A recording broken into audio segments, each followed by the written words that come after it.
Let's switch subjects. Oh, our Lions. Fair Let's talk about the snow.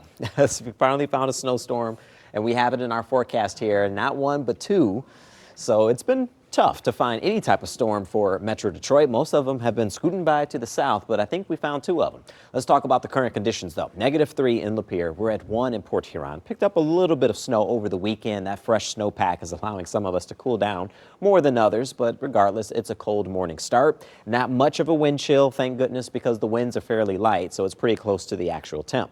So looking right at the bus stop forecast, 13 for the pickup, 31 for the ride home as clouds build. We'll see some sunshine, but I do believe today is pretty much a quiet day. And that's the summary, at least, of much of this week until we get to this snowstorm that we're talking about. So winter storm forecasting, pretty much how it works, 6 to 8 days out, you recognize the pattern, 4 to 5 days out. And then you start to see persistence, and that equals confidence. So the confidence is growing that this storm is closing in. Now that we're 2 to 3 days out, we start to unpack the details, the timing, and the impact, and that's where we're currently located.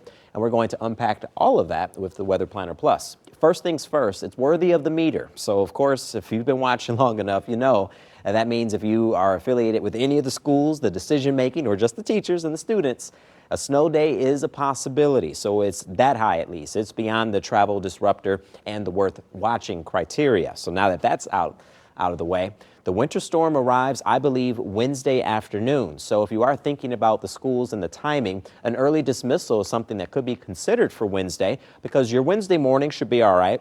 It's going to be Wednesday around 3 o'clock where the snow moves in, picks up, could be heavy at times. As you can see, the temperatures will be in the 20s. So what falls is going to move around. So low visibility, blowing and drifting snow makes it tough to travel. This continues for Wednesday evening into the overnight for your Thursday morning.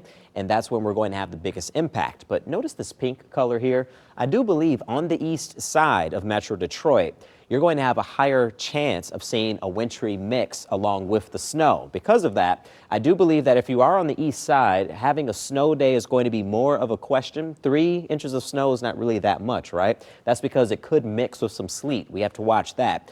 The jackpot, I believe, is going to be north and west of the city, where you can have 5 inches of snow or more as it gets closer. And of course, these are the details we're bringing out right now. As we get closer, we'll know more about the storm. I do want you to see it's not the only one. We have another one closing in on Saturday. So of course, we'll focus in on Wednesday first, and then we'll shift our focus to Saturday.